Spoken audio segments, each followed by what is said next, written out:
একদিন একটা স্কুলের টিচার ভাবলেন তিনি তার ক্লাসের সবচেয়ে বুদ্ধিমান ছেলেটিকে আজকে খুঁজে বের করবেন। তারপর ক্লাসে থাকা সমস্ত ছেলেদের দিকে উদ্দেশ্য করে স্যার বললেন, এখানে এমন কে আছো যে নিজেকে সবচেয়ে বুদ্ধিমান মনে করো?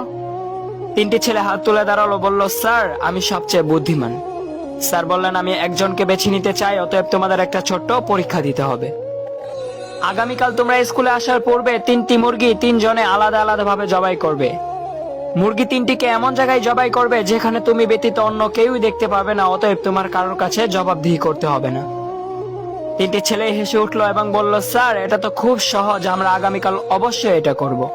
পরের দিন ক্লাসে 3টি ছেলেই উপস্থিত হলো। নাম্বার 1 উঠে দাঁড়ালো, বলল, স্যার আমি মুরগিটিকে আমার বন্ধু রুমে জবাই করেছি, যেখান থেকে আমাকে কেউই দেখতে পায়নি, অতএব আমার কারোর কাছে জবাবদিহি করতে হবে না।